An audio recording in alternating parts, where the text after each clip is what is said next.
Hello, everyone. Welcome to the Circle Club. We are going to discuss today Loki episode 2. So, Matt, Loki episode 2. Sorry, I'm slurring here. hmm Loki episode 2. Woo, let's do that over again. All right, everyone. Hello. Welcome back. We are the Circle Club. We are going to be talking about Loki episode 2 today. Matt, what did you think? A lot of stuff to take from this episode. We go back in time. We get the female Loki. We learn a little bit about the TVA. Oof. There's this whole Yeah. bomb with the timeline. What are you thinking here?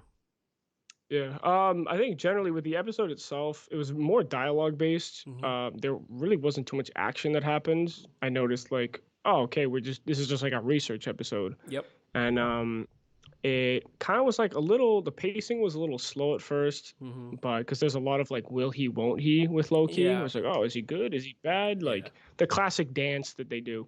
But I think like it was neat, when you came around when you figured out like, oh shit, this person's been hiding in apocalypses. Right. But then it all kind of leads up to this big moment. There's a lot of it's just back and forth chitter chatter. But like Yeah. when you freaking go and you're like, I know that the season's only like 6 episodes or Which is a 8 episodes shame. or Oh, something. It's really short. So I was like, I'm glad that they didn't like. I'm glad that they didn't go too deep into the show, being like, "Who's the Loki variant?" Like, yeah.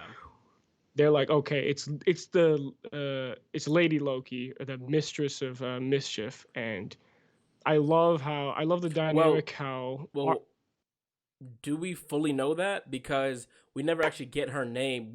They say there's a Loki variant and then it's a female, but we don't actually know which version of that is from the comics because they just call her the variant. And when he asks about the yeah, name, she never actually confirms the name. So I don't think we know directly that it's yeah, that yeah, one, no. but I get what you're saying. Yeah, well, until proven otherwise, Yeah. she's Lady Loki to me.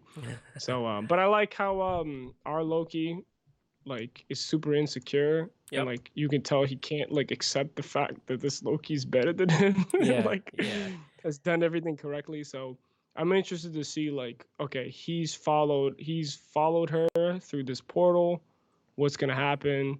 I'm kind of happy that like we get to see the timeline get all fucked up because Yep. I'm like, what's exciting if it all goes back to normal. Of So course. Yeah. I mean, I'm to me, there was no way that the timeline wasn't going to fuck up because when he was explaining to Loki, see, the big thing I took away from this episode was that I don't know if I trust the TVA. So oh yeah, the TVA, it's getting sketchier and sketchier. And shout out to Morbius. That whole Mobius what was that? is Mobius. Mobius, yeah. I'm like Mobius. I can never hear what they're saying Morpheus. in the show. It's always like blurred. But anyways, him getting that whole salad scene was kind of funny.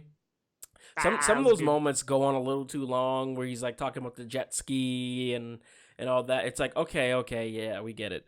But he originally said that he didn't know about the TVA. He's like, I've never met them, and then Loki Oh kind of yeah, questions you're that. talking about the timekeepers. Yeah, sorry, the timekeepers. Thank you. But Yeah, yeah, got you. he kind of questions the timekeepers, and he's like, "Who are these people?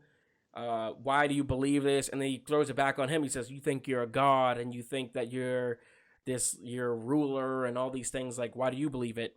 The world is chaos, the Mm, universe is chaos, and we just want to kind of have regulation to that."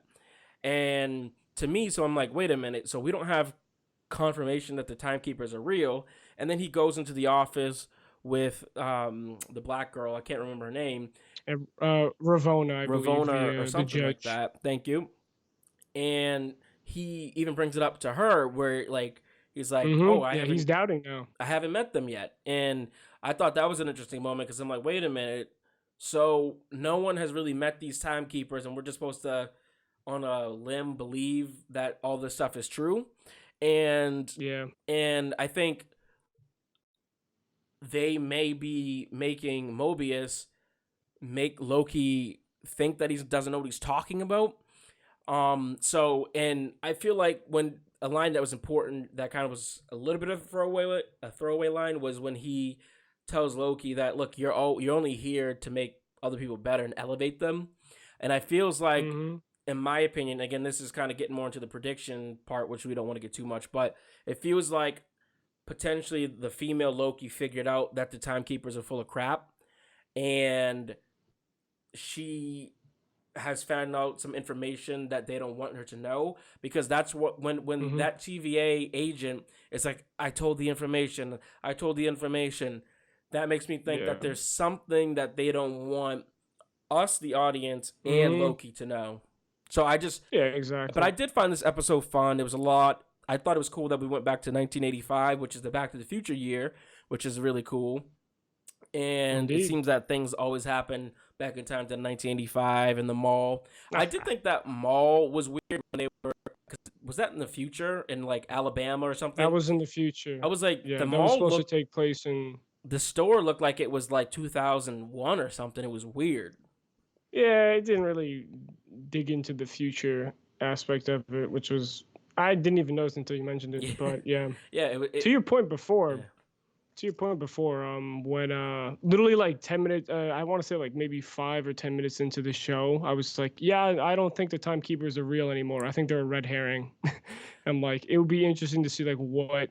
Yeah, I feel like it's gonna be that thing. You burst open the door, Yeah. and then there's nothing, and The you're Wizard like, of the Oz. timekeepers is just a concept Yeah. for us to make sense of everything. Because like, it was an interesting point where you know their philosophy. They're like, yeah, we're just gonna like clean time and chaos will be gone forever. And Mm-hmm. it's like, that's what? And like their salvation is like the time thing is blended into one. And they just become one with time. And Right. I'm like, yeah, this So yeah, you got sold a bunch of yeah, bricks or whatever the phrase you is. sold a bunch of bill of goods and there was nothing in it.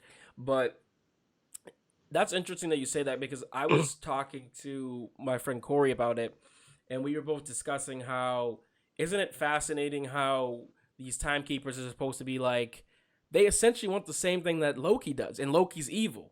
Because Loki thinks that he Mm, has the ability to control time, and I know what's best for society. And I'm like, well, every villain, Hitler included, has a thought that their way was the correct way, and this is the way people need to follow. So I'm like, what exactly. makes the Yeah. timekeepers all knowing?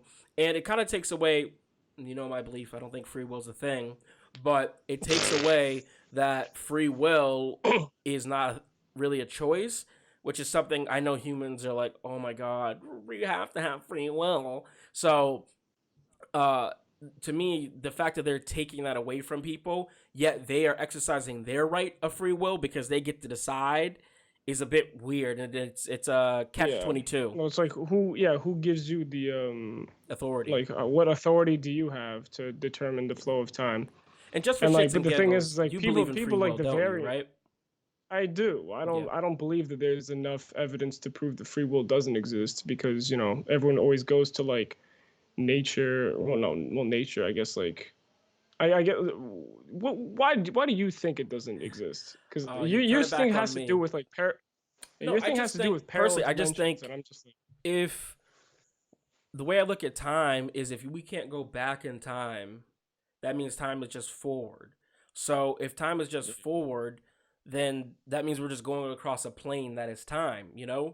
So to me, I look yeah, at it like, if I if right here is where we are right now and this is where we're going, well, the events are gonna happen in between. They're gonna happen. There's nothing I can do about it. And we all yeah, have but an the thing, end at the end of the day. We just don't know what it is. So that's kind of my yeah, reasoning behind it, but I don't know.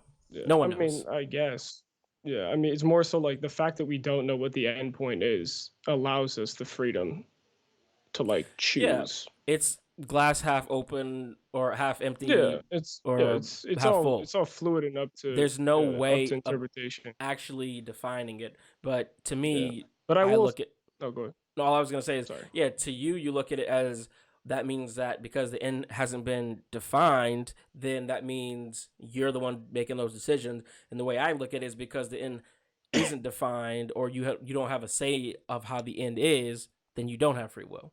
So Yeah, I guess it's like we have to determine, do you get a say or do you not? And I will say this: mhm. free will does not exist under capitalism. Oh, That is jeez. 100% correct. So we don't have free will until we are liberated from the economic Corporations oppression of of our America. Yeah. corporations and lawmakers. Yeah.